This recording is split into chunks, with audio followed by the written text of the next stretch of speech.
Welcome to the Screen Squad. I'm Kev here with Matt. New face on the show. Happy to have you. Thanks for having me. Dude, this is an honor. You have that podcast voice that I could just hear and listen to. I love it. Yeah, I actually started as a radio voice, but then I had to convert it into a podcast voice, which basically means I can't be yelling and screaming all the time. You can within reason. Not if you're going to be in podcasts. It's a headphones experience, right? You don't want to be yelling at people's ears.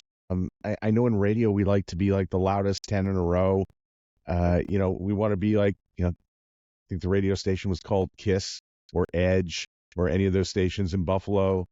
We're yelling on WGR all the time. We're playing Van Halen on 103.3, whatever is playing there. That's a radio thing. This is podcast. We have to be soft and gentle. Yeah. I'm still working on the gentle part. It'll come. So today we want to just get right into the Bills. Let's talk the big game of last week. I thought, listen, I thought it was going to be a sleeper game. It could have been a trap game. Like, who gets a trap game week 1? And I thought, we're going to play Arizona. That should be easy. But then we got Miami coming up like a few days later. So I thought it was a bit of a trap game. But, week 1 is week 1. And like there was a lot of bad football that was played. I don't know what people were talking about, where this team is this and this team and this was great. And there was a lot of bad football that was played week 1 because there's no preseason really. Nobody's really trying. I think September is the preseason. It is. But when you think about it, a friend of mine was complaining that the Bills didn't do that great in preseason. I'm like, that's because Josh Allen played a quarter and a half. He did great the quarter and a half he was in. But we already, for the most part, the whole NFL knows who their starters are going to be. They don't want to risk any of them even getting slightly hurt because we've seen Achilles tendons pop while running on the fields. So preseason's almost nullified. It's not required anymore. Other than to see the rest of what the rest of the team's going to shake out to be. It's unlike other sports. We look at the NFL season. We don't think it's long enough, but it's pretty long for the players. And September, Belichick sort of started this idea of we can go 2-2 in September and figure it all out later. Yeah. And there are a lot of teams where would look at the first 4 games and go, we got to win all these games early for playoff implications. I don't think you do, and I watched, by the way, the Philadelphia, we'll talk about it, I'm sure, but the Philadelphia Green Bay game there was not a lot of good football in that game. I was watching it. I think I need to go chew on some tinfoil for more enjoyment. Yeah, that game I watched the better half of that game. And one thing I noticed immediately was whatever they were playing on, that turf was just riddled with chances for injury. Yeah. I've never seen so many people slip while trying to cut on the field. And I think that's what football in Europe is about. You want to have these lush, soft, and you only use them for 90 minutes.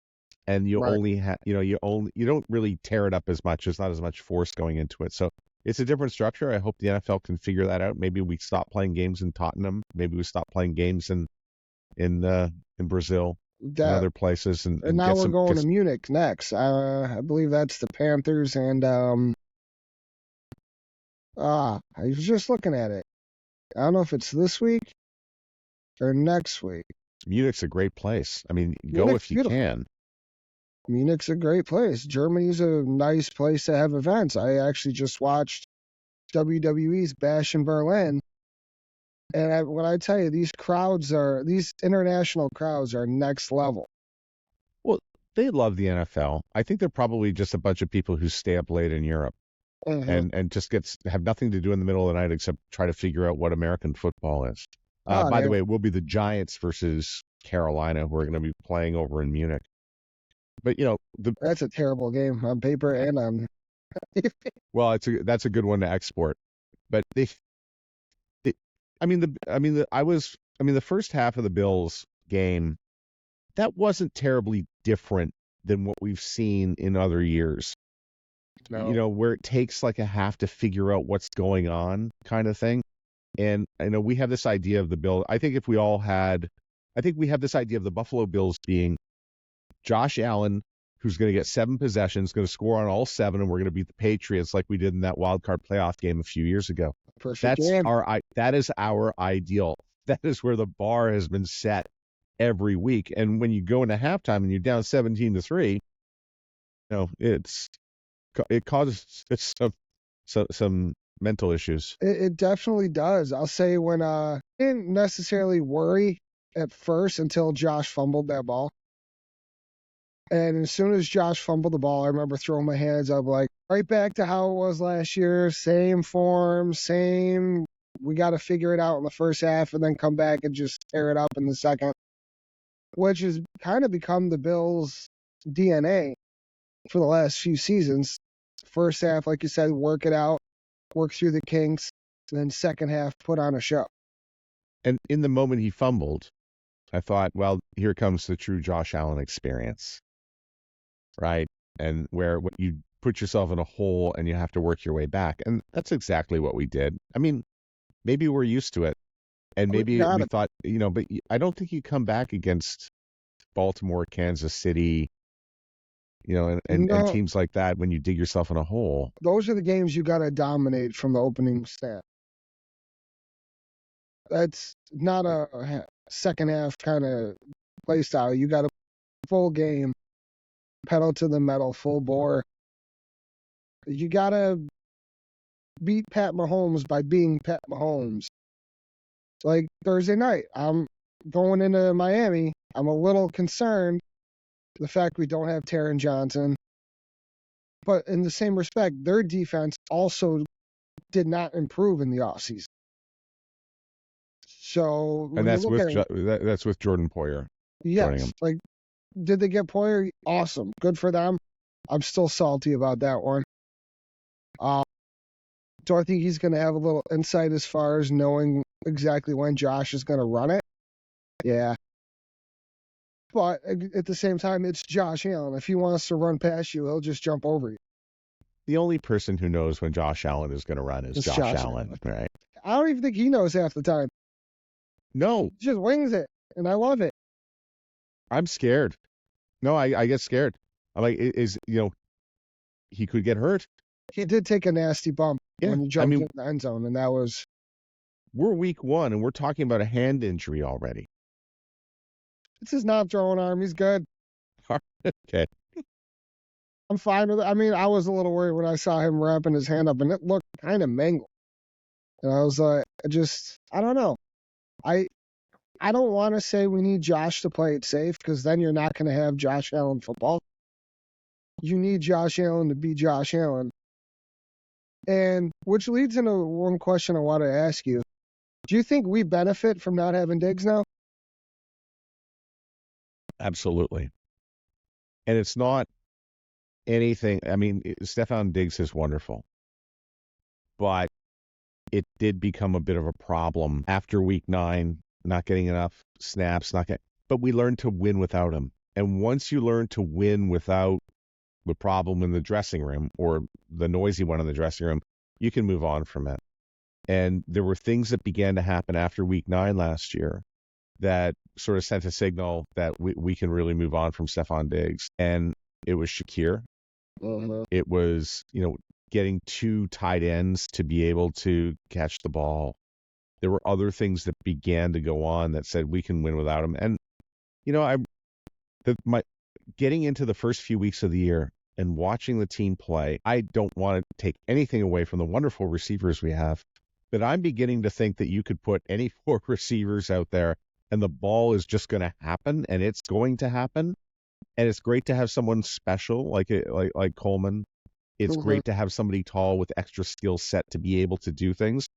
But I mean, trying to remember Cole Beasley, who came over from the Cowboys. I mean, he was such a good fit, because the ball was going to be there and he was going to be able to catch the ball. And if you can have A and B, it's going to work. And I think we spend a lot of time in the NFL talking about, receiver skill set and what happens. And when you change quarterbacks, you get different results. But with Josh Allen, the ball is there and it is catchable every time. So I'm not saying that I could go out and be the Bills' fifth receiver, but sign me up. I know the ball's going to be there, and all I have to do is put my arms around it. Exactly. If I can just run some sort of route, I think Josh is going to be able to work with that. Yeah. That's the kind of quarterback he is.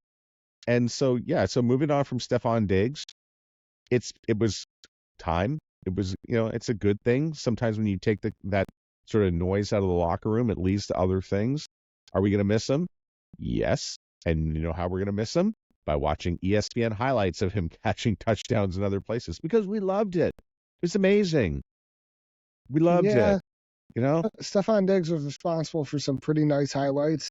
Like him and Josh were that dynamic duo. But I don't necessarily, this whole thought process of you need a dynamic duo on a team, like a single receiver to match a quarterback, that all stems from the whole Randy Moss, Tom Brady days. But in today's day and age of football, if you have a quarterback of the caliber of Josh Allen or even Mahomes or even Lamar, I'll throw Lamar in there too. It really doesn't matter, like you said, who those receivers are. The ball's going to be there. No matter what. It is. That touchdown to Matt Collins. Perfect. Shakir's touchdowns. Perfect. Like, Josh Allen's just, my kid likes to use this phrase, so I'm going to use it. Josh Allen's just him. He's point blank, he's him. Overrated? I don't want to hear that discussion. He's not overrated. If anything, he's underrated. And, yeah. I think the overrated thing's kind of funny. Oh, so do I. Yeah, because how do you rate that? How do you rate what he does? There's nobody else who really does it except for maybe Lamar Jackson, right? Right. Specifically the way he does it. I don't see Lamar leaping. No. He's just sort of a different on his own. And we will call things that we don't understand things like overrated. Right? Yeah. But I think that's how you get there with that stuff. Like, looking at the rest of the league real quick, the Ravens and Chiefs, that was an okay game. Isaiah Likely, love it. I love Isaiah Likely. He's a phenomenal player. 9 receptions, 111 yards, 1 touchdown. I felt bad for him on that last play. The foot in the end zone on the line. Where are we at on that? I don't. Well, it's out. He's out. Definitely out, but I feel like in any other aspect of football, they wouldn't have even looked at that foot and they would have called it a touchdown. But because it was the Chiefs. I just wear white cleats. Mahomes isn't wrong when he said that. Wear white cleats. I saw it. I said, that's a touchdown and let's go for 2. And then the replay hit and I was like, okay, well. I'm not mad at the call. I just feel like the right call? If that were the Chiefs scoring that, if that was either Kelsey or any of the Chiefs receivers, I feel like it would have counted. Well, I feel like they probably would have had the right color cleats on because that's what smart football teams do. And it goes the same thing as wearing the right color gloves to get away with holding, Yeah. Like if you're facing a red team, wear red gloves. White jerseys, wear white gloves. This is all Bill Belichick stuff. Oh, yeah. I learned that rule from Julian Edelman when he was on a That's show. Right. He was talking about it with, I think it was Jason Kelsey. And speaking of which, him calling football now, I love Jason Kelsey in the booth. Tom Brady in the booth, he's got some work to do. So I've got many, many years of broadcasting experience. So 30 years of it.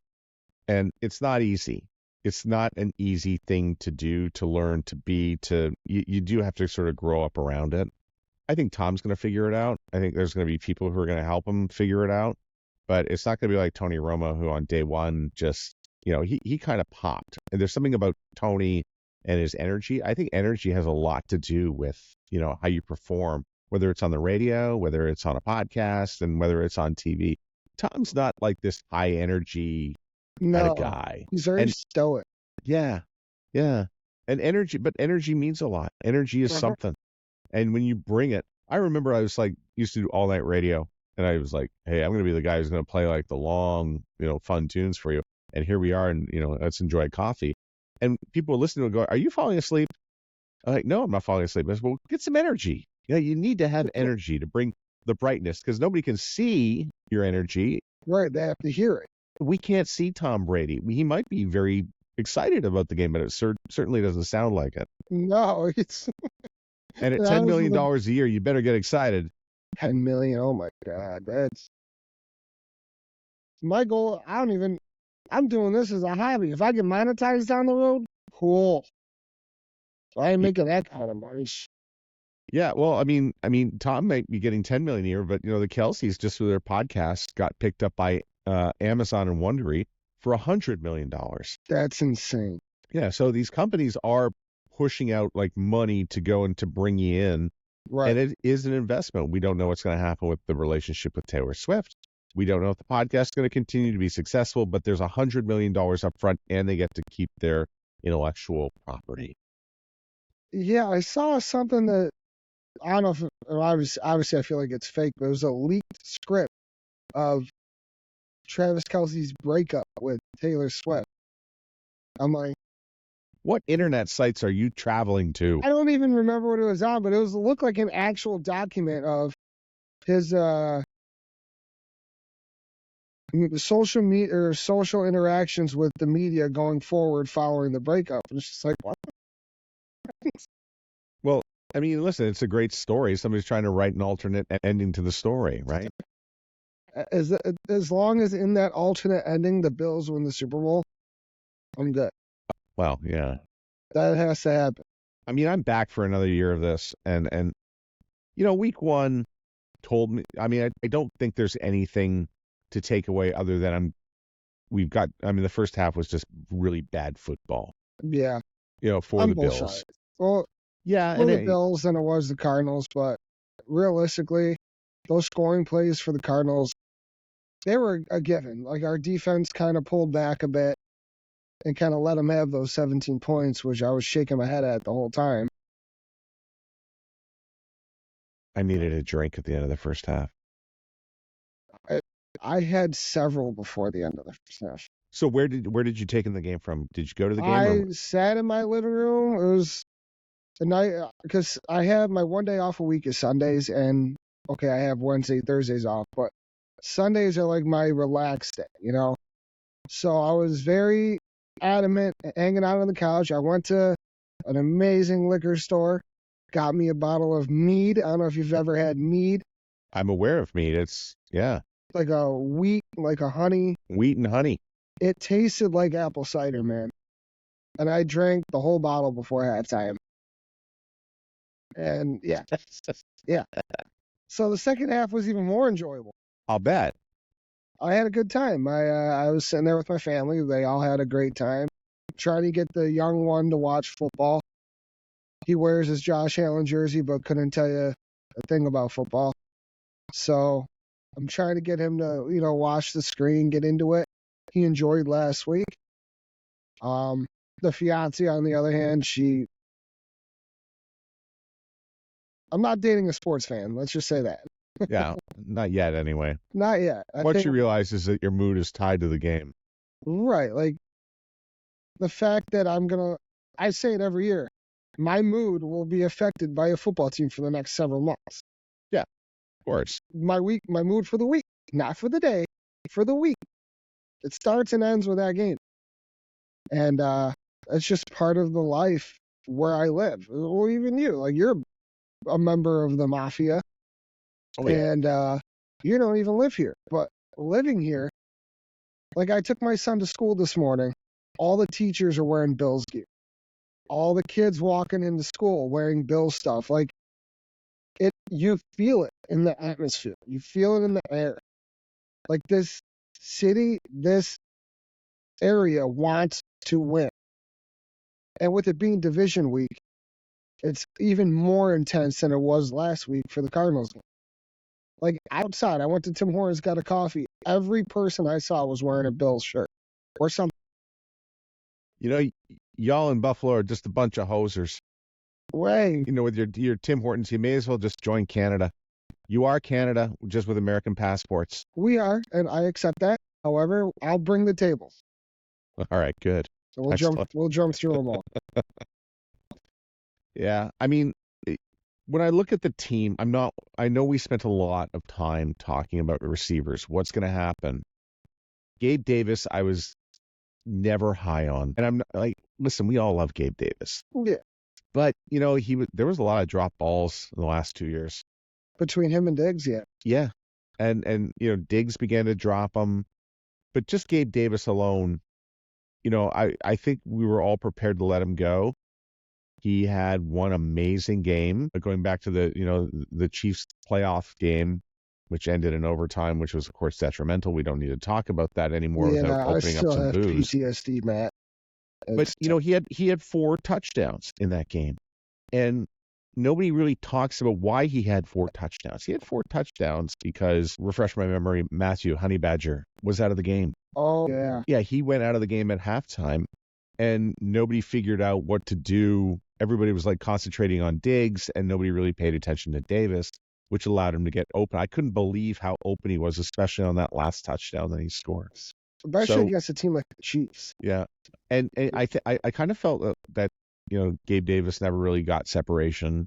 He never, and which sort of resulted in a lot of deflected balls and drop passes, less targets eventually. Shins, And I might eat this, by the way, because I'm going to the game week 3. Going to be traveling down to Buffalo, fly to Toronto, drive down to see the game, and hopefully, we're not sitting here at the end of the game on Tuesday morning after the Monday nighter, and Gabe Davis hasn't piled on a bunch of touchdowns, playing for Jacksonville now. So, but he's great.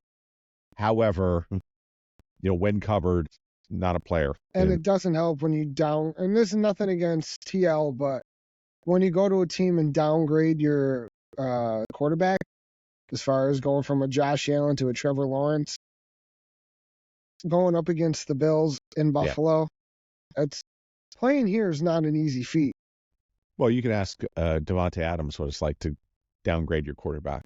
I mean, I don't mean to be, so, extreme with what I'm going to say, but if you hang around Green Bay or if you hang around good quarterbacks for many years and you're somebody of Davante Adams' caliber, it does make the difference between being a great receiver and a Hall of Fame receiver. 100%. Yeah, and I mean, it's Dan Marino, and I'm sorry to bring up a Dolphin and make people vomit here. However, we make a big deal about Dan Marino not winning a Super Bowl, and it's wrong. And is it Dan's fault that they couldn't get a running game in Miami? Maybe Dan Marino's problem was just running up against Marv Levy and the Bills all those years. You look at Buffalo's issue, everyone complains at the end of every season, they can't get it done. It's that's not Josh's fault. Oh, Lord, no. That's I don't want to jinx him for tonight, but Tyler Bass. A kick that you should make. And you've made a million of them. Can we get past that? Because I can't. I have my own wide right, man. No. I know, but if he makes that kick, the Chiefs are still winning the game. Possibly, but we know never know. No, guaranteed. It's just that's what the Chiefs do. And if lining up for the field goal, I know how it happened. I know how it sailed, and it was sad because it ended in that moment. But if Tyler Bass makes it, the Chiefs are still winning the game. We all knew that. We all knew. We all knew. We did. Okay, I'll admit it. We did. Yeah, we all knew. I mean, it's just that was Tyler Bass just pulling an old yeller, taking us out back and getting it done. Maybe it was just I mean, it gives us a chance to be in the game, but we knew that they were going to win the game. They would have gone down, they would have got a field goal, and it would have been over. It would have been the same end result, and I don't know who we necessarily would be blaming. Maybe Josh Allen. Maybe it's better that we're sort of hung up on this, but it's not the kicker. And the thing is, I don't like saying it is, especially when you look at that kick. Regardless of they would have beat us anyway, it's an easy kick to make. He's made it a gazillion times. Yeah. In the wind. And if you look at the flags on the uprights, they weren't even moving. Yeah. Oh, it's just bad. It's just bad timing. Oh, and 100%. It's all about the hold. It's got a Gary Anderson feel to it for bad timing. Like, reliable kicker. Yeah. Bad timing. But it's kind of like now, the thing that I take away from the kick, though, is when I see Tyler line up, I'm like, I scrunch my face. I'm like, I think back to that one kick that you're talking about that sailed wide right. I'm like, oh. That's how I felt Sunday when he went to kick the field goal. I'm like, oh God. We did that in 91. It was the AFC Championship game, and I was there. And, Norwood would line up, but a hush would go over the stadium. Can he do it? And meanwhile, we were watching the Broncos play in that game, who, David Treadwell, I believe was his name, and he missed 3 field goals. They had their own problems, their own disaster. The Bills shouldn't have gone on to play the Washington Redskins. David Treadwell missed 3 field goals. Nobody talks about that. In a game, probably the worst AFC Championship game to ever watch, it finished 10-7. I mean, it was almost like that Super Bowl, the Rams in New England. Yeah, that one I think finished 13-10 or 13-3 or something. It was it was awful. Yeah, take the under. But there are other field goal kickers who have sort of lent themselves to other teams' prosperity. The Bills profited that year from that. Oh, for sure. Before I forget, I'm looking at it right now. The beginning of the Sunday, roughing the passer. Yeah, it was terrible. Terrible call. Yeah. I don't know. I mean, listen, the teams aren't the only ones who have no practice in the preseason. The officials showed up as well. That is, we always think it's the worst. I thought the Clay Matthews one for the Packers many years ago was the one. This one now is the one that is the worst call of all time, and it did lead to points. And I'm glad McDermott went up and gave the officials an earful. As he should. I've never seen such an atrocious call in my life. And then when an actual passing or roughing the passer occurs against Josh Allen, which happened in the third or fourth quarter, it doesn't get called. And they say it didn't get called because Knox pushed the guy into him. He was already going for that hit before Knox pushed. Yeah. I mean, I feel bad for officials that can be second guessed, but there is a level where it's just so bad, it's bad, and we saw it. And that was bad. That officiating crew not going to be doing any postseason anyway. I don't recognize a lot of them. No. I mean, I guess we all have a bad first day at work, and that was theirs. Yes. There was so many questionable calls there. A couple of the false starts. I will say there was a few false starts that should have definitely been called. One good call, is an easy call to make, was that horrible face mask on Cyrus Torrance. Yeah. Where I've never seen someone hold on to a cage that long. And it obviously wiped away 6 points, which made the crowd and me really, really angry. But we made it work. We came back, got the 34-28 win. The place was going crazy. On second thought, like as soon as the game ended, I just kept saying, "Oh, I wish I would have gone. I wish I would have been there." So, what's your ticket scenario? Like, do you have season tickets? Do you have access to tickets, or do you just buy them? I just buy tickets if I feel like it. So, I have a friend who has seats in the Pepsi Club. Yeah. And typically, what we do, I'll buy a single game ticket because if it's a night game, I'm not taking my kid to that. I'm going to the game. I'll buy a single game ticket. He'll meet me outside of the club, slip me the bracelet, and then I just walk in the other door and then hang out at the bar and stand up at the top and watch the game. Nice. It's a fun time. We did it last year for when we wore the color rush, that night game against the Giants, which we almost lost, if you remember. Oh, I mean, listen, this is the disasters I hope we're trying to avoid, where you almost lose to the Giants, you do lose to the Broncos, in prime time. I don't have the wherewithal for that. It's actually going to be shrinking my lifespan. I feel it already is. deal with this. So, I mean, I think, again, going back to the template, we would love to have 7 Josh Allen drives that all result in touchdowns, and we win a wild card game against the Patriots. We would love to have that.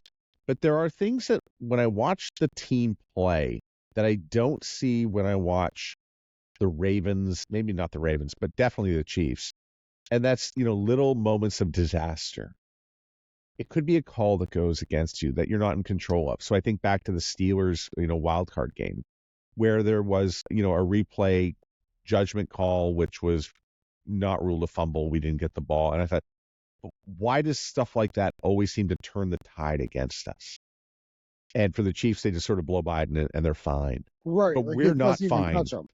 I get it. No, I agree 100%. You watch a Chiefs game and they'll have like those almost same moments, but they don't let it affect them. They move past it. Whereas when Josh Allen fumbles the ball like he did Sunday, it almost causes a chaotic 7 minutes that follows until something miraculous happens, like we get a stop on third down, force a punt, and then the crowd. I think that's what it really comes down to is the crowd. Because when the slightest thing happens in a Bills game, you've been there, the crowd gets deflated. I'm deflated at home, and I'm in Winnipeg. I hear you, man. They're like that fumble. It floored me. I was hands up like this. I'm like shocked. Like I just saw something really bad in a horror movie just happen. It's just, oh my God, what are we doing? What's going to happen? I don't know what to do. Pour another drink. 10 minutes later, we're in control. Well, again, I guess a good football team, we don't come back. But it's Arizona. They're doing their best. I take nothing away from them. As much as I don't like Kyler Murray, Kyler Murray's not a bad quarterback. They, as a team, improved drastically during the offseason. Yeah. But they're still not up to that caliber of Chiefs, Ravens, Jets. I don't even like the Jets are good this year. They lost week 1, but they have it. They have receivers. They have a quarterback. Are we sure? Maybe. Yeah. I mean, I don't want to fall in the trap of I watched a primetime game and I can pull judgments on that. The Jets did look like something for a bit in that game. They fell apart towards the end. Yeah. And I think the attitude is, it can come undone easily. And I don't want to talk about the Jets because I don't like the Jets. And I have spent, by the way, I've got a Packer fan upstairs in the house. The wife is, we go to Bills games, but we had access to going to Green Bay games for, at least 10 years. Okay. And, if you can get 4 tickets in Lambeau and take the family, it's a pretty special and wonderful place to go. It looks it. I've always loved the idea of going to Lambeau for a game. Yeah. And driving it too. We would, it's an 11-hour drive from where I am. I'm in Winnipeg, Manitoba. We would drive down. We would go, Grand Forks, Fargo, through Minneapolis. We would pass the Humpty Dump. We'd say, wave to the Vikings, but then we would make a left turn and we would go down Interstate 29 and you ride that for about 4 hours and you pass nothing but dairy farms. Once you cross the bridge and head into Wisconsin, it's nothing but dairy farms. And all of a sudden, magically out of nowhere comes Lambeau. And, there's a stadium in the middle of, how did we get here? Why is this here? And it's, there's only 3, I think there are only 3 great tailgate experiences in the NFL. And it's Green Bay, Buffalo, and Kansas City. Those are the 3 places you go. I'll even throw a 4th one in there and say Philly. No, you can't. I've seen what a Philly crowd can be like. Yeah, but that's why we don't want to hang around that. No, I know. They know how to get down though. Like I know, and I'm trying not to be biased. I think the greatest tailgate experience is a Bills. Because you go to any corner of those big lots, there's something different. Yeah. Every time. But there's something wrong with those people in Philadelphia. Oh, 100%. Like they're not right. No. But, are we? We jumped through tables. We light Yeah, each but other we're on lovable. fire and jump through tables. We're lovable. We are. I mean, we were sacrificing people to a pit of dirt last year. Are we still doing that this year? No, there's no pit anymore. It's actually, it's going up. Okay. It's looking good. All right. It's looking expensive. Yeah. Hey, look, you got the benefit here. You're a Bills fan who doesn't have to pay taxes for the stadium. Yeah. I mean, I've thought about. Listen, I'm also a Montreal Expos fan still, 30 some odd years after they've left, and I'm not over it. Should maybe government money be involved with the building of stadiums? I'm like, yes. You look at I mean, you've got state taxes. Your state taxes are going to fund the Bills, but is it any different than somebody who's in Long Island who's not even gonna, they might be a Jets or Giants fan? That's true. I mean, they're paying for the one New York team. That's right. I'm all for this. I am all for this, and we know the governor of New York is a Bills fan. Yeah, we're all about this. As long my only complaint about this stadium is that a guy like me will never be able to afford to go to a game there. Are you sure? I've seen the legacy fees for the upcoming season tickets there. It's ridiculous. Yeah. So if you buy tickets right now, how do you do it? As you just mentioned, the Pepsi Club. If I Ticketmaster, I'll go to their website. However I can. Marketplace, I'll buy tickets however they come accessible. But, I mean, I look at the size of the Buffalo market, and the prices I think they're going to stay the same if you go into Ticketmaster. I mean, we're all being charged up the wazoo for everything to the max.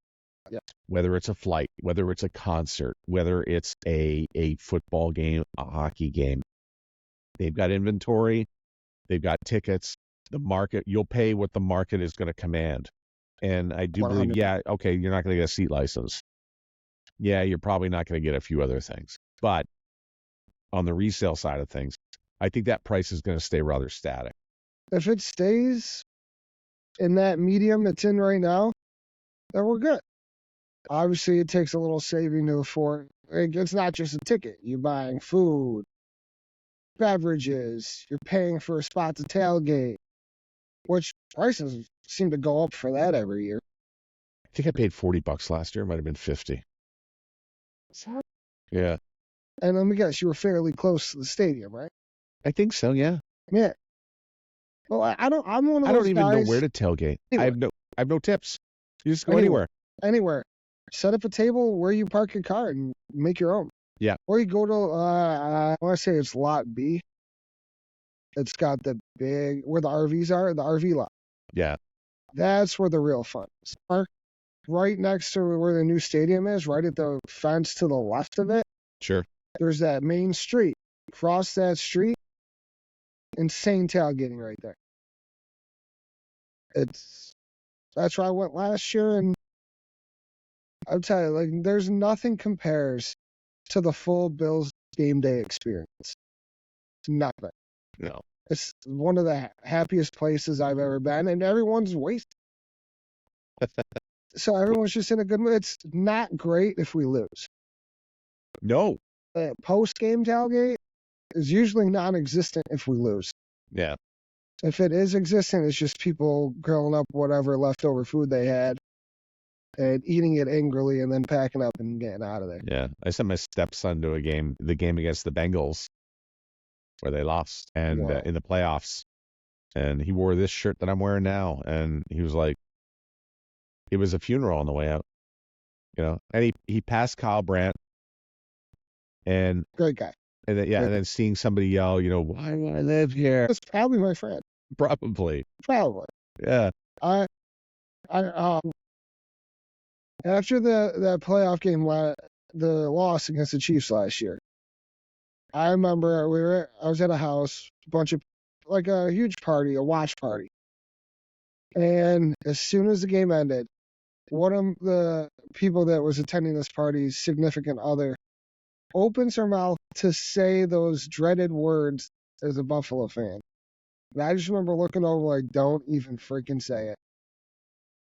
And she was about to say, there's always next year.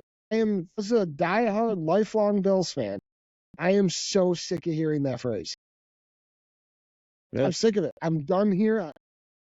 I know every year when we lose the way we lose, I throw this in the closet angrily and don't look at it for 7 months.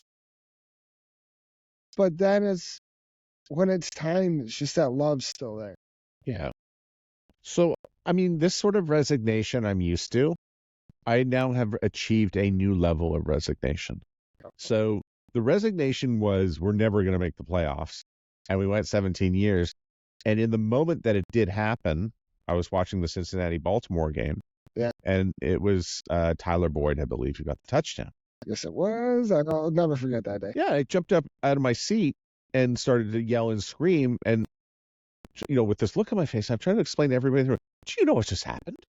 And I'm like hysterical. And people are like, what's wrong with you? I'm like, you don't understand. They have not been in the playoffs for all this time. We're going, it happened. And regardless what happened after that. That was us. That was our Super Bowl moment. Yeah. Now we have a new level of resignation that sort of says divisional, maybe the AFC Championship, I'd write, a missed kick, 13 seconds. It's like you've achieved new level of resignation. Yikes. It's like, so the 17 years of not making the playoffs sucked in its own right. And now getting to where we get every year and losing sucks even worse. It almost feels, if not just as bad, if not worse than 17 straight. No, it's worse. It's definitely worse. And I feel like the only way even if I tell my fiance, even if we make it to the Super Bowl, we still have that stigma of 4 straight. Yeah. We need to break the cycle, break the wheel, if you want to reference Game of Thrones. I don't know what happens when we do. Most teams just talk about appearing in the Super Bowl. We've done that. Minnesota has done and lost 4. I think Denver's lost 4. They've won, though. Yeah. If we go to the Super Bowl, we have no choice but to win it. That is the only way. I have no choice but to go. Oh, I told my fiance I'm selling my car, a kidney, a lung, whatever I got to do. I'm going to that game, even if it's in a wheelchair. I don't care. I will die on a mountain happily if I go to that game. Well, regardless, if we got to go to New Orleans for this year, I mean, I'd like to have a different performer than Kendrick Lamar, but. Hey, well, they announced that early, by the way. Very early. Yeah. So I don't know any of his songs, and I mean, I'm too old to I'm too old to be sort of marketed to for the halftime show. We should have had Bruce Springsteen by now. I have been campaigning for Metallica for the last 15 years. That'd be a good one. That'd be great. Yeah. Can you imagine hearing Master of Puppets in the middle of the field? I mean, Weird Al Yankovic would be great. That'd be pretty good. Yeah. I'm going to give you a crazy fun fact about me. Sure. People are like, tell me something fun about you or something crazy. Let's hear it. I saw Metallica at the North Pole. So back in 1995. They're allowed there? Yeah, well, Santa Claus was there. But back in 1995, Olsen did this promotion where they would fly radio contest winners and other people up to see bands in private places, but they had Metallica in the land where ice was made. And so 3 737s with whole Veruca Salt, a band out of Vancouver called Moist, and Metallica all flew to a place called Tuktoyaktuk, which, look it up. It's way up there. You looked that up on your own time. It is way up there. And we all flew to a place called Inuvik, and then we took the 737s over to Tuktoyaktuk to go and see the band. The concert goers, there was too many concert goers to all reside in Tuktoyaktuk. So, yeah, it was a wild show. I've never seen, I mean, to tell the story now, I go, that's wild. Like people did wild promotions back then. Yeah. We don't push the boat out on promotions like that no more. No. I'll tell you, best show I ever went to was a few years ago, and kind of coincides with the Metallica thing because my mother had asked me what concert I wanted tickets to for my birthday. And I didn't realize Metallica was playing the week after my birthday. I was only looking up until that date. And so I'm like, Garth Brooks, which I will not complain. Garth Brooks was the single best concert I've ever been to in my life. But then seeing that Metallica was at New Era Field, as it was called at the time, a week after, I was so disappointed in myself. But like I said, in the same respect, not taking anything away from Garth. I don't know if you've ever seen Garth Brooks live. If you like Garth Brooks music. Not a country guy. However, I do have a Garth Brooks story. So Garth Brooks played a show in Montreal, and my sister went to the show, and she loves Garth Brooks, and she got to go backstage and meet him. He there's about 13. Sometimes with these meet and greet things, there's multiple people involved, and he meets 13 people, 12, 13 people, whatever it is. And then his wife at the time came in the room, and Garth Brooks said, "Honey, come over here. I want you to meet my friends." And he named all 13 people in the room. And my sister's like, how does he remember all of our names? And she's looking for the earpiece like in his ear, like to be able to understand and just to connect and remember names in that moment after he's done a show and doing the meet and greet thing. Right. I had a meet and greet with Metallica at the time. It was Jason Newsted. And I know they drew straws, and it was who wants to go out and do it. And I think it came down to Lars and Jason wound up doing it. And then he signed, can you sign this? And Jason said, turn around, and he signed it. And then boom, with the pen in the back and stabbing the guy. Oh my God. Boom, Metallica, big exclamation point, nice and forceful. And the guys were like, yeah, thanks. That was great. Meanwhile, he stabbed you with a pen. Oh my God. Honestly, though, if Lars wants to stab me with the pen while signing me, yeah, it's a win. Yeah. Well, Lars was, and this was, I remember meeting Lars around the time of Napster, and Metallica was in court all the time, and I asked him about it, and that was a big mistake because he went off on me. Oh. Dude, people stealing our music, boom, and he was right, and I was wrong. Yeah, I mean, this predates you. I know this predates you, but this is what happened in '99. I was born in '95. Okay. Granted, the first 4 years are a little foggy. My earliest memory was of sports or anything was '99, the Sabres Dallas situation. Is that '97 or '99? It was '99. The no goal. Well, I mean, I didn't want to go there, but I certainly thought about it. But the number of times Buffalo has been ripped off, and that was bad. Not good. All I remember was being 5 years old, or I was like 4.5, 5 years old when it happened, and remembering my dad losing, like absolutely losing it. I believe a TV was broken. I just remember yelling. I don't remember seeing the TV, but I remember him yelling, and he'll tell me that that's what that was. And ever since then, I mean, I feel like the Sabres have been on a slow decline since '99. And it's just kind of finally capsized in the last couple of years. Yeah, well, Buffalo's better when the Sabres are winning. And if you can fill the barn, that's good. If you can keep the Leaf fans out of there, that's good. For a lot of people in Toronto, that's their only opportunity to see the Leafs. Especially people who do live in St. Catharines and Hamilton. That's true. Yeah, it's their only opportunity. We can talk about. I don't want to talk about Toronto. I hate the Maple Leafs. I mean, I'm also in the division. You don't see this, but I've got a Montreal Canadiens jersey, hanging around here somewhere. I grew up 3 blocks from the Montreal Forum, so you'll forgive me. What do you think of the New York Giants stealing your jerseys? What the hell were they wearing? Well, I love how Chris Berman has this affinity for Montreal and Canada for that matter. And he mentioned it on Monday Night Football. It looks like Guy Lafleur, pulling out the tricolore, the red, white, and the blue. The Giants have a problem, many problems, and it's some sort of delusional thinking that says that Daniel Jones is a good quarterback. I mean, from day one, this is not. Where does he play, Duke? What do you do? Not my. And then you sign him. Oh boy. Anyway, I'm not too worried about the Giants. They've had their success in the past, so I kind of love seeing them languish. But for the New York Giants, that was a very bad Sunday. And Sam Darnold, who went into the Meadowlands, where he played for so many years and struggled with the media, struggled with the team. It really does sort of speak to the parts that you put around, some of these players. And yeah, I mean, it's a bad day for the marketing department of the New York Giants with those jerseys and that quarterback, and you can get rid of both anytime soon. Oh, for sure. And I'm sick of the stigma of, let's introduce a new jersey. Maybe it'll make people like us again.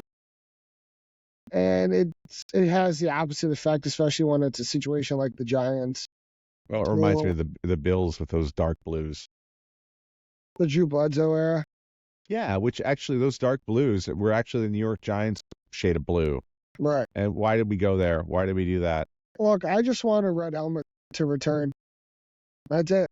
I just want the return of a red helmet. I think Josh teases it every year with the open practice, and it kills me because it's like, please, instead of this gimmick, just show us a real one. Yeah. Like, even if it's for like Color Rush Week. And contrary to, like, I love the Color Rush look, the red on red. Put the red on blue. Yeah. Put the red jersey on blue pants. Do we know which week is our Color Rush week? I don't think so yet. They like to just announce it like the week of. Surprise. Like, I didn't know that the Giants game I went to last year was the Color Rush game until I was there. I'm so sorry you had to go and experience that game. The Bills-Giants game? That was a tough game to watch. Yeah. So my wife has just texted me and announced what we're having tonight. We're going to have wings with blue cheese, and we're going to have egg rolls in a bowl with tortillas. Should be a big Bills night. Nice. I'm actually, as soon as we're finished up and I get this all edited, I will be heading to Tops Friendly Market. Yeah. Oh. So where do you live in Buffalo? Whereabouts? About 15 minutes from the border. Okay. Well, this doesn't help me. No, okay. I'm in town. The whole town is 15 minutes from the border. I'm in Tonawanda. Okay. So are you okay if I just ask the question? I know it's your show, but I kind of feel like you got to help me here. So you're in Tonawanda? Yes. Best wings in Buffalo. Where do I go? All right, there's like 3 for me. Here we go. Okay. Number 3, I know that everyone makes fun of this one, but I've never had a bad experience there. Duff's. Duff's great. I love Duff's. Always get the hot. Okay. I always get hot. Or suicide sometimes. I'm kind of crazy. I can't remember the name of this place. It's a bowling alley on Grand Island. Like, as soon as you cross the bridge into Grand Island, you go around the roundabout, go down Grand Island Boulevard a little bit, hang a right at the second light. There's a long dirt path. Take that. There's a bowling alley at the end. Single greatest spot I've ever had chicken wings. Really? Yeah, they make them so crispy.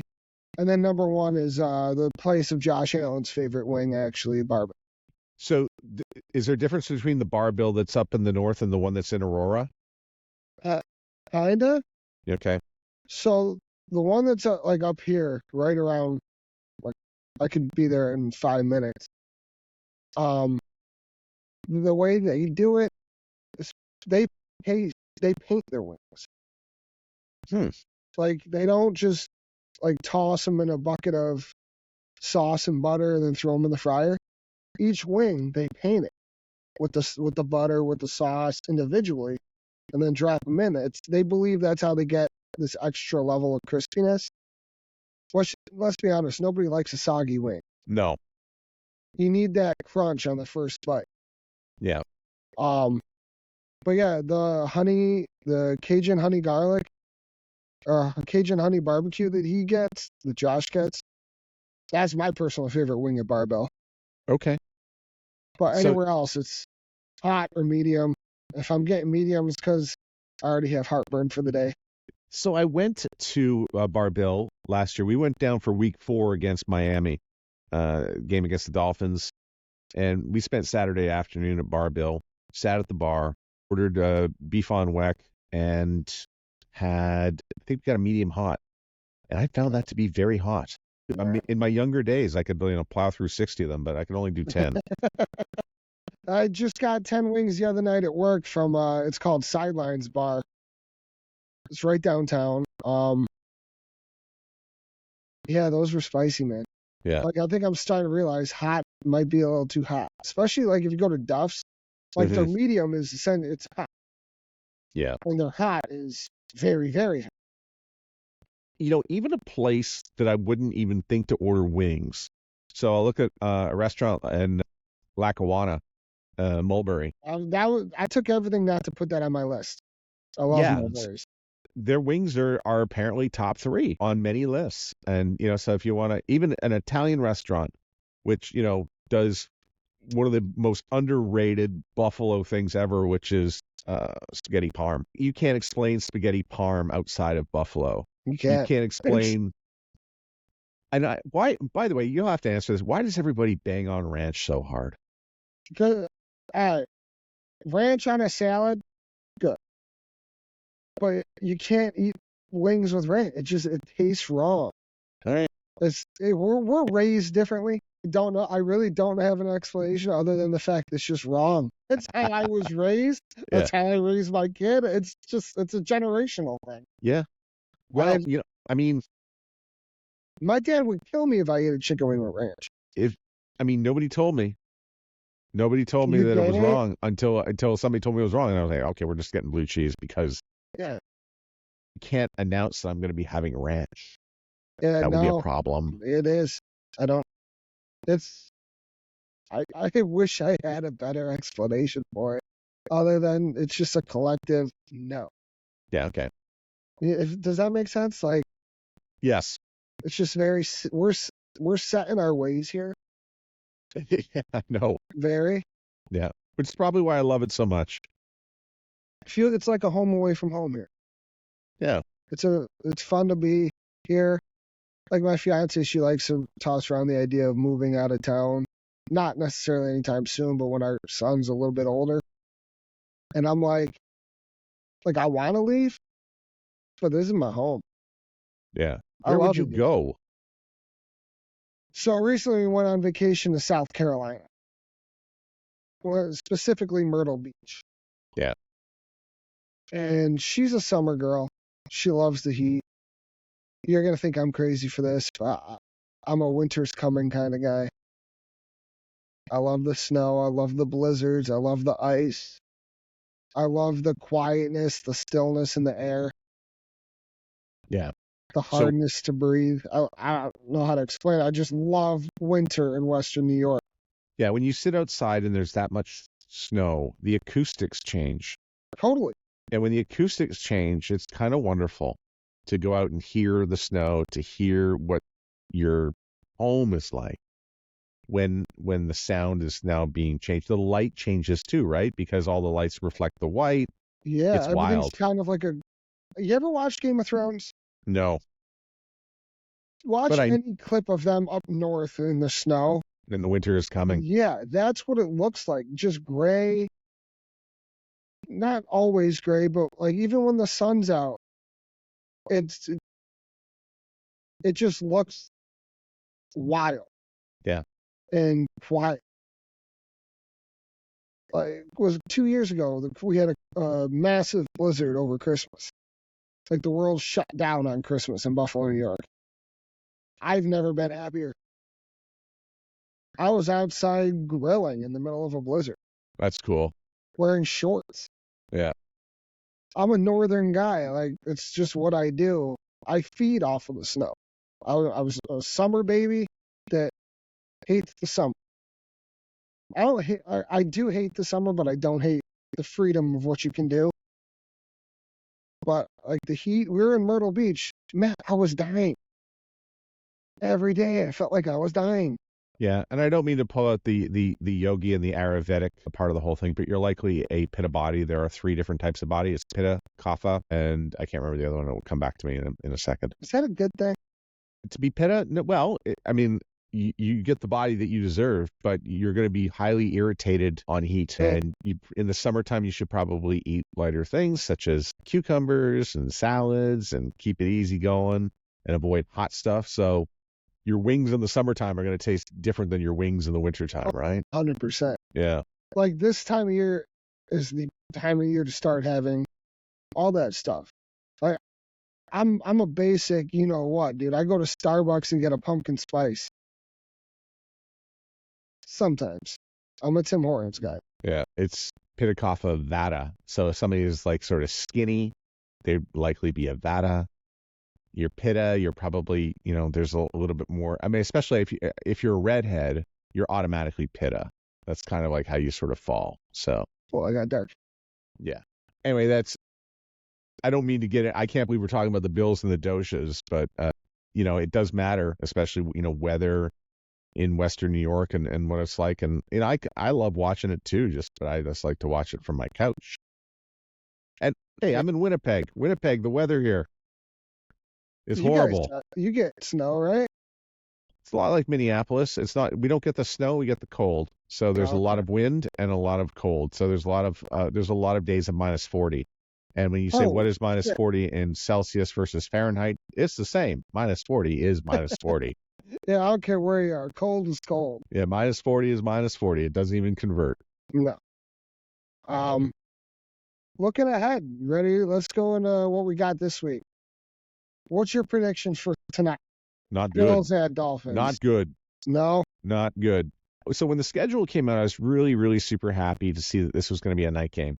Because whether you like it or not, the Dolphins do play games with their stadium. You will wear a non-white jersey. You will wear it on the side of the field that is sunny.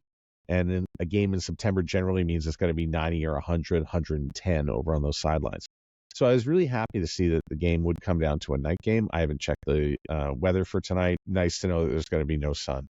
However, the Bills I look back and they just beat Miami every time. The only time we didn't beat Miami in the last 5 or 6 years is because Isaiah McKenzie didn't get out of bounds when he should have got out of bounds. Oh, my God. That was it, because that was going to be a game-winning field goal after that. Bills will pull it out and win. It will be close. It's not going to be pretty. It will be definitely ugly. We're early in the season. And, Miami,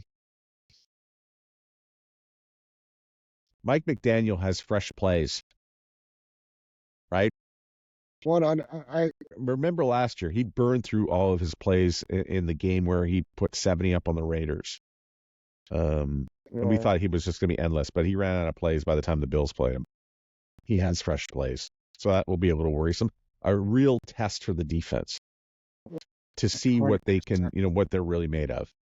You see if we could actually stand to Tyreek.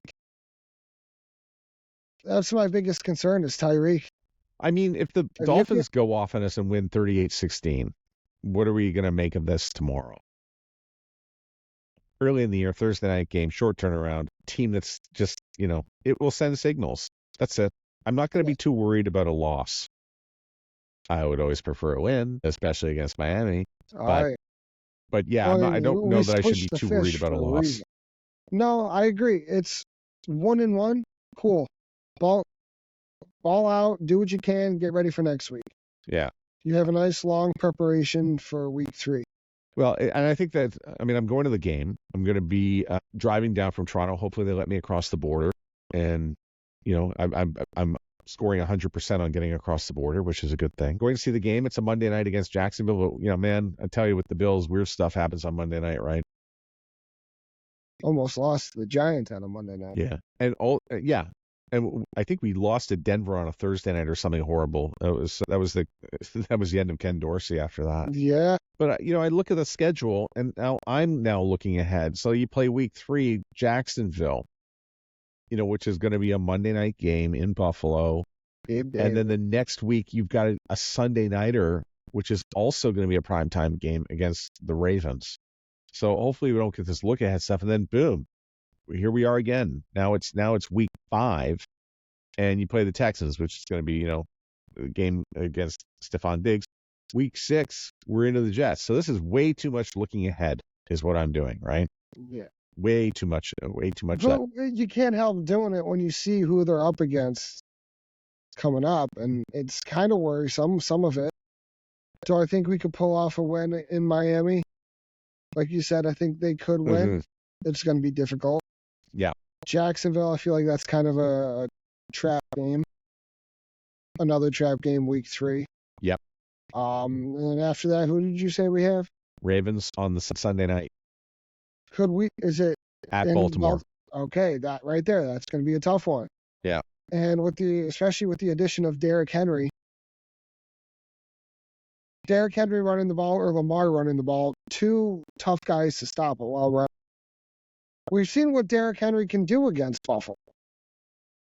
He farmed Josh Norman into a different universe. I know you remember that one. I do. I've never seen a body go flying and all limp like that before. And then just everything the Ravens can do mostly rely on Lamar's feet. It scares me. But at the same time, we have a monster of a quarterback too who could change the aspect of a game on a dime. Yeah. I mean, it's kind of like using this thing on a video game. I mean, I think every Bills fan thinks that Josh Allen is part of their video game experience, right? What can we make him do? I kind of feel like we go to the Josh Allen running thing a little bit too often. If you have to use all the good codes against the Cardinals, what does that mean for the future, right? Right. Like his hurdle, it was awesome. Yeah. Is that something we shouldn't see necessarily against a team like Arizona? Yeah. That's something that you feel like he would pull out against the Baltimores, the Kansas Cities. Yeah, can we not just sling it to Shakir a few more times? Shakir, Matt Collins? I love the addition of Matt Collins. Valdez-Scantling. Like, I feel like all these guys are going to have... Like, I don't think we're necessarily going to have one receiver that has more touchdowns than the others. I think with the versatility and the speed that we have in that core, I think it's going to be pretty split even. Yeah. Like a couple to Shakir, a couple to Mack, a couple to Valdez-Scantling, a couple to Kincaid, 1 or 2 to Knox.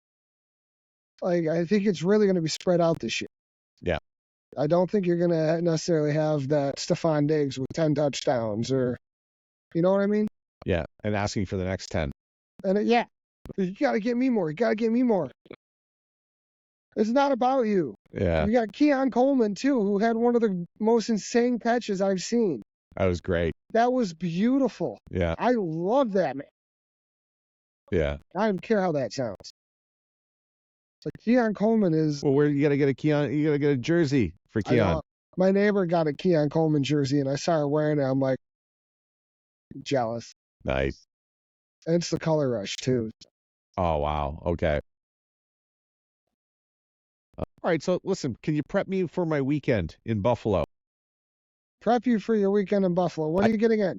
I'm getting in on Saturday, and I'm probably going to go for dinner at Mulberry in Lackawanna. Okay. Last year I went there. Where are you staying? Like where? Like are you staying near downtown the Curtis? Nice. Exactly. Nice. She won't come unless it's a good hotel. Curtis is one of the... Really? Wow. Okay.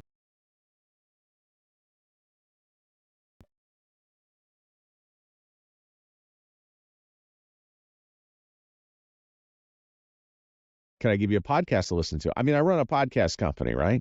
Right. So I should give you a podcast to listen to that involves paranormal. Let's hear it.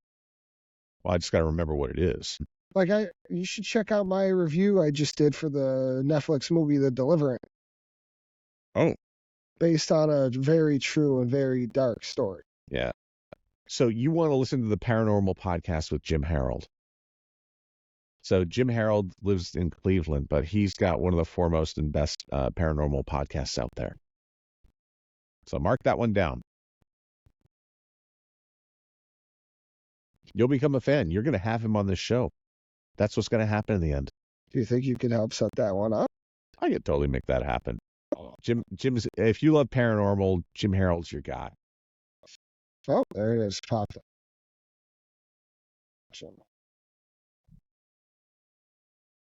Okay. Yeah. He's on YouTube too. Let's check that out. Yeah. So last year I went to Mulberry, went into the restaurant, and it was who was dining there? I think Jim Nance was dining there. Tony Romo. You see him everywhere. Yeah, with Tony Romo, Dan Marino, Jim Kelly, and Drew Bledsoe. They were also, and they were there. I didn't even see them. What's wrong with me? What is wrong with me that I would miss that? I did, man. Went to the mall like a few weeks ago, the Galleria Mall, and then the next day I went to work, and the girl I worked with, apparently was also at the mall that day. She's like, "Guess who we saw at the mall?" I'm like, "Who?" She's like, "Keon Coleman." I'm like, what time? It's just there. How do I miss that? Like, that's not just somebody you miss walking past. Yeah, I miss stuff. I'm just got too much ADHD or something. So I hear you on that. I'm just not there with it. Too creative. Thinking about my next podcast. Should be paying attention. I'm trying to get there. I've had aspirations of turning this into a me doing some paranormal investigations, but I want a partner to do that with, and I don't have the tech. Tech? Well, what tech do you require for paranormal? Like an EMF meter, a digital recorder, like just a decent camera. I have my phone. And I have this. It's a 2K webcam. Yeah. Well, you look good. Thank you. I try. Right. How's the beard look? Probably shave that, but don't shave it tonight. We got a game. I never shave this thing. Yeah. I trim it. Nice. I won't. I tell my fiance. I used to work for the state, Department of Corrections to be exact, and we used to have to be clean shaven to work in the jails. As soon as I left that, I'm like, I'm never shaving again. No. So where are you based out of if you work for corrections in Buffalo? I work so I started up north at a jail that's actually closing next month. Okay. It's called Great Meadow. It's near Lake George. Yep. Beautiful, beautiful area. Beautiful people there. I love those people.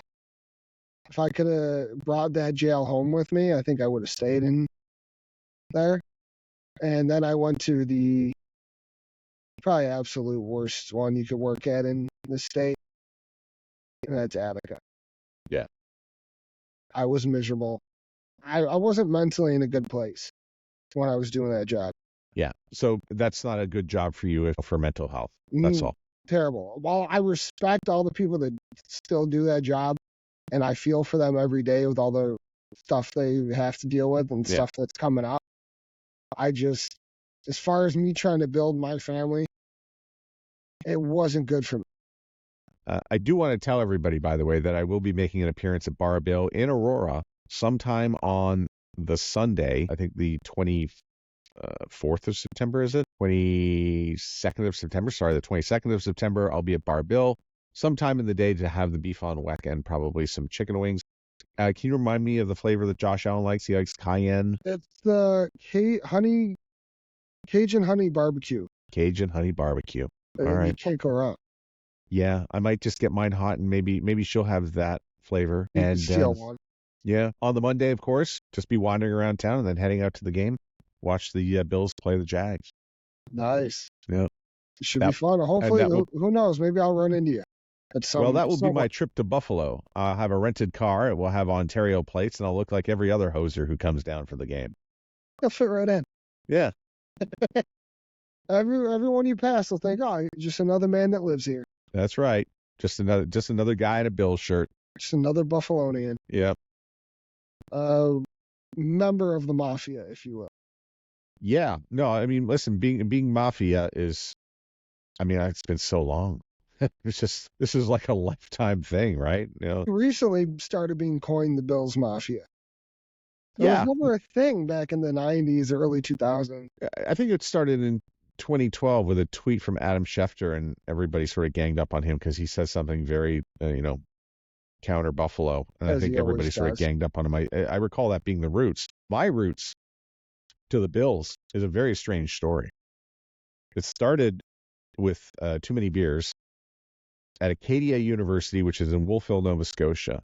And somebody on the football team in January came up and said, you have a car, right? And I said, yeah, I got a car. Can you drive us to Buffalo? I said, dude, that is 22 hours. It's 24 hours by car. Just do it. I will give you a ticket to the game. It's the AFC Championship, and they're playing the Broncos. I said, we're going. Wow. I took Friday off work. I was working, by the way, in radio while going to university. And we drove Friday to Saturday and arrived at the game on Sunday. I had never seen anything like what we see every Sunday in Buffalo. And I've been a fan ever since. Awesome. Well, we are honored to have you amongst us. Well, a lot of people knock on Buffalo. A lot of people say things about it, but once you know, I feel like I don't even really know Buffalo, even though I've been there a number of times. So that's why I'm constantly asking people, where do you go for the wings? Where do you go for this? Things change over time. Yeah. I've been to a Sabres game. I saw the Habs and the Sabres there many years ago, and went to Chef's for dinner. I feel like I've got parts of it down, but of course the place evolves, and it's got these many, many scenes. And I follow all these people on Twitter. And I think, before we started, the show today, you were talking, about the Buffalo Food Slut. I think it's one of the better follows out there on the internet. Oh, her content's so great. She'll show you every amazing place to eat. That's great. Because I'm going to need, I think I need a place for Sunday night. Because I'm going to do Sunday afternoon at Bar Do you Bill. like Greek food? No. No, okay, then don't go to Costas. Okay. Is that up in your part of the in the north it's there? It's on Hurdle. Okay. About 10 minutes from my house. Me and the fiance love Greek food. Like, we love a nice open chicken souvlaki. Okay. And they got a good one. But if you like chefs. Really? I love chefs. I'm already doing Mulberry. I wonder if I can take the wife and convince her into a second Italian meal. Maybe. Yeah. But I mean, if you're going to Mulberry's, you're gonna get the beef on weck and chicken wings, so you'll still have the need for some Italian food. All right. Okay. Or I mean, if you like German food, there's my dad took me to this big German place downtown. I can't remember the name of it. Hofbrausen or something like that. All right. You want a good lager, go there. All right. Well, like, what kind of beer do you consume? So IPAs? Yeah. You went to Hofbrauhaus. Hofbrauhaus, German restaurant. See it, know it, loving it. All right. Loved it there. I'm a foodie, so I travel the world. And so whether it's Buffalo, New York, or Green Bay in Wisconsin, whether it's Malaga, Spain, I always try to eat local. So I go and eat what the locals eat. Even if I don't even eat Italian food in the place where I live, I'll go and have I'll do some chefs. I'll do Mulberry. I'll do what the locals do, wherever. Get you a Bocce's pizza for the way home. Okay, I'll do that. Bocce's pizza, Picasso's, Imperial. If you go to Imperial, though, you got to get the Q logs. Those are the pizza logs that they deep fry and then toss them in barbecue sauce and then throw them on the pit. Wow. Yeah. I've had Picasso's before. It's really good. Really? Yeah. One of the only places that does the sprinkle of the Parmesan cheese on top. That's well done. I'm hungry. Yeah. Now I'm getting hungry for lunch. Yeah. Yeah. I'm not going to eat anything for a while. I got to work on this. Well, don't spend too much time. I mean, I don't know what you have to edit. I just put in the intro and the outro and. All right. Throw it out. Okay, good. See what time it premieres on YouTube. Nice. Well, listen. I just want to thank everybody in Buffalo for being so warm and welcoming every time I go. It's not something I get or understand completely. The Buffalo way of life, I think you have to, really live it the way you express the way you live it, which is, to experience snowstorms and to experience, the city in the summer and the winter. I've never shoveled in Buffalo, so I can't say that I've. Yeah, I know it's wet and it's heavy, and I've seen lake effect snow. Yeah. I'll tell you, one of my dreams was to work at a radio station up in St. Catharines at 97.7, which I know pipes into Buffalo, Hits FM, CHTZ. Formerly 102.5, right? No, I mean, it's at 97.7 Rock Station out of St. Catharines, Ontario, and I was like, King of Christmas music. Yeah, I wanted to work there so badly just so I could get Buffalo Bills tickets. And anyway, the job never panned out, and I never got to go and work there. But well, look at you now. You're coming up. I to know, Buffalo. but I'm in Winnipeg. That's not an improvement. That's a big mistake. I'm still trying to plan my escape. I hear you. Yeah. Escape to I want to call it the Great White North as far as snow and being north. But, I mean, you're in mid-north. I'm 2 hours north of Grand Forks, and there's nothing in Grand Forks, and there's nothing here either. I'm in the murder capital of Canada. Really? Lots of violent crime here. I thought Canada was peaceful. Not Winnipeg. Is it very Mad Maxy? We don't have it. We don't have any guns, but that's why we're like the stab. It's a stabby, very stabby town. Very stabby town. It's a stabby town. Yeah, we're. I mean, just don't go down by the city here at nighttime, and you'll be fine. All right. Well, everybody knows where I'm staying. Everybody knows where I'm eating, and everybody knows my weekend now. So if you want to kill me, you know where to find me. I've already told everybody in the podcast. We won't let that happen to you. Okay. We're in a nice community here, minus the occasional takers Weirdness. in of the booger sugar. Those are weird individuals you find down there. Buffalo, it's got a little bit of everything here. Yeah. Well, I've never heard that term, booger sugar, but I'm going to use that. I'm stealing that one for Use sure. that. Go for it. Yeah. Do you want to build a snowman? I got that from Deadpool. Yeah. That's a good week of football coming up. I'm hoping tonight goes exactly how we want it to go. Probably won't, as it's the Bills. Also in the Bills Mafia. I like that. Yeah. I know it took me like to the end of the show pretty much before I put that in, but yeah. I was trying to figure out how to put it in for you before we started, but for some reason it wouldn't let me. Darn. But like I saw your name, then I saw a member of I saw what mine said. I'm like, it looks weird without it. But we're good. Yeah. Matt, I hope to have you on again at some point. Well, I want to congratulate you, by the way, on launching your show and the podcast and getting it out there. It takes a lot of guts to go and put yourself out there and to invite people on and just you cold called me through. I've got a really good list on X of Bills Mafia fans, and I believe that's how you connected to me. Yeah, was just through the connection. I took a shot in the dark. I didn't know if I was even going to get a response because half the time when you do stuff like that, you don't get a response.